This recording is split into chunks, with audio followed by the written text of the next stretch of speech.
Good morning, State Council. My name is Jess Bracken, and I'm honored to address State Council today as chair of the Women's Rights Committee. The Women's Rights Committee was established to promote the involvement and role in the labor movement, women's history, and women's rights. These fierce women that you see listed here, maybe, wait for it, or not. There they are. These fierce women that you see listed here are the incredible committee members that I've had the pleasure of working with this year. Our committee features representation from all over our state. Please give them a round of applause.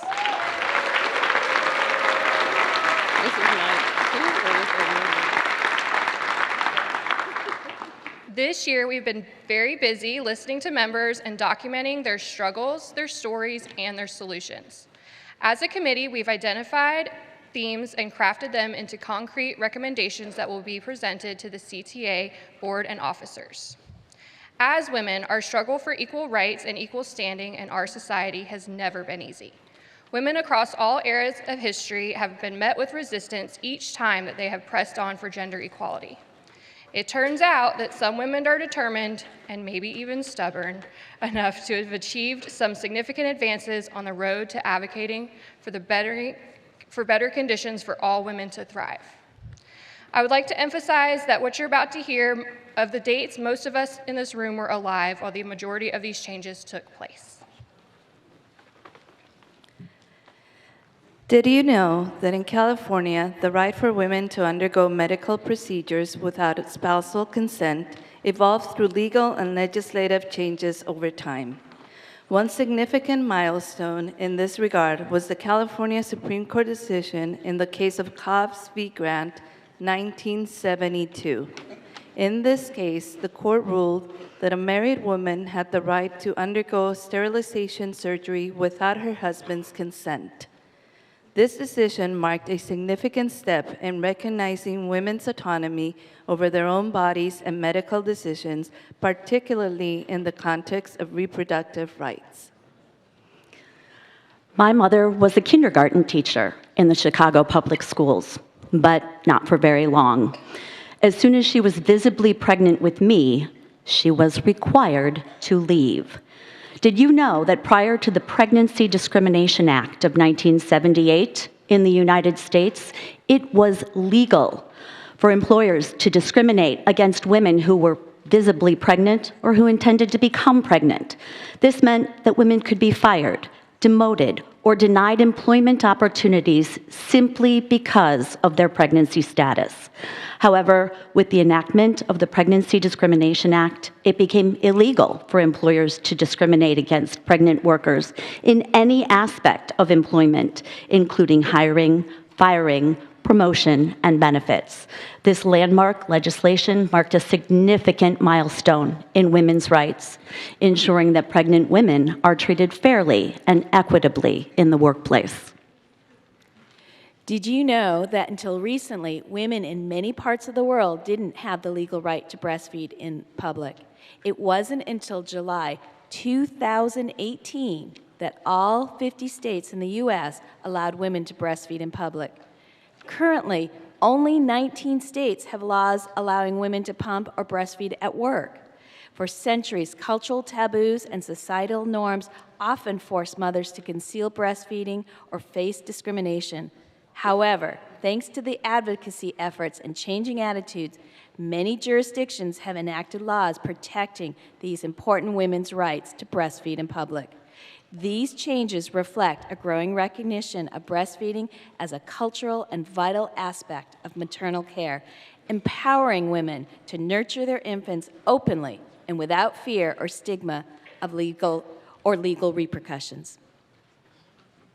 Did you know that until the 1970s, many banks in the United States required women to have a male cosigner, that part, a male cosigner, usually their husband or father, to open a checking account?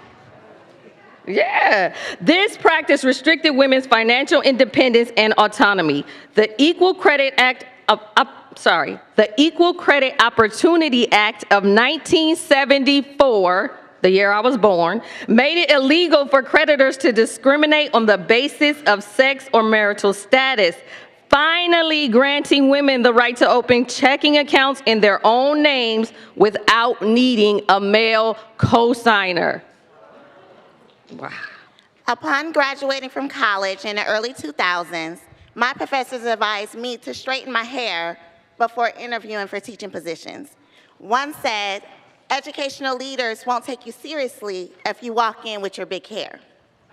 Did you know on July 3rd, 2019, the Crown Act expanded the definition of race in the Fair Employment and Housing Act and State Education Code to ensure protection from discrimination in workplaces and K-12 public and charter schools. Some of these dates are astonishing to me. Today, I'd also like to celebrate the shoulders that we stand on that led to these and many other collective wins that have advanced gender equality and increased women's rights. Every local leader and local chapter that cracks the door open helps pave the way for progress on women's rights and gender equality. In collective bargaining agreements within school systems, several areas can be negotiated with a gender equity lens to ensure fairness and equality for all employees.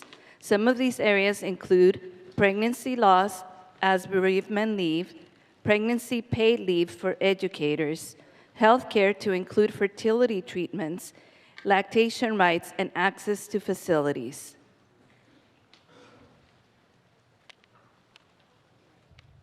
Other articles or areas you could bring your gender equity lens in the contract include pay equity and transparency, non-discrimination policies, parental leave and family-friendly policies, Crown Act.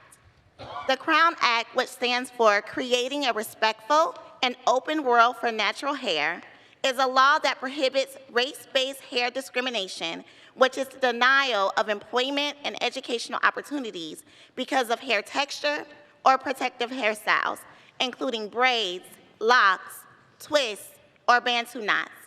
The Crown Act has been made a law in 23 states, meaning we still have 27 more to go. Put that in your contract.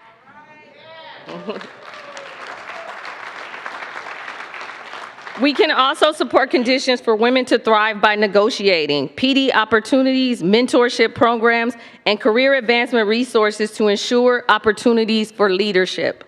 Workload and job assignments, support for gender equity initiatives. By addressing these areas through a gender equity lens and collective bargaining agreements, school systems can work toward creating a more inclusive and equitable work environment for all employees. On Monday, February 26, 2024, at 11 a.m. on the west steps of the Capitol, educators and union members of the California Teachers Association announced historic legislation, the Pregnancy Leave for Educators Act, AB 2901, co-authored by members of the Legislative Women's Caucus. The Pregnancy Leave for Educators Act will fix a broken system for public school educators who go without any paid disability leave related to pregnancy. In California, the 5th largest economy in the world, one of the largest and predominantly female workforces in the state are excluded from pregnancy disability leave. The European Union sets a statutory minimum of 14 weeks leave for new mothers. But many European countries offer even more. In Sweden, paid leave is provided for 2 years. In Germany, it is 3 years. But new mothers who are educators in California do not have access to any paid pregnancy leave. In fact, the United States is the only high-income country that does not have mandatory paid pregnancy leave. Our colleagues must use all of their sick leave when they have a child. Many of my friends who have not been working long enough to save up 30 days of leave do not even have sufficient days to stay off work for the recommended 6 weeks. These young mothers will suffer again when it comes time to retire. More than 70% of CalSTRS membership is female, and many or most receive lower benefits at retirement than male members. When we do the math, it turns out that female educators, on average, collect nearly $100,000 less in their retirement benefit than men, as a direct consequence of having fewer unused sick days to convert when they retire. Last month, the CalSTRS Board of Directors voted to support this sponsored legislation, and numerous legislators have signed on as co-authors.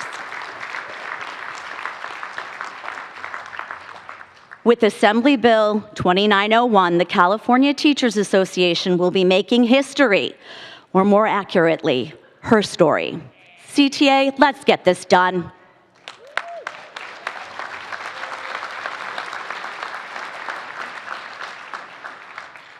The lack of paid pregnancy leave has affected me personally. Through maternity leave for my 3 children, including a pregnancy that required bed rest for 3 months, I lost over a year of pay and service. I not only lost pay as a new mother, I've lost pay as I look forward to retirement. This means I must work 2 additional years for my husband to make up for this loss or accept earning less. How can you help?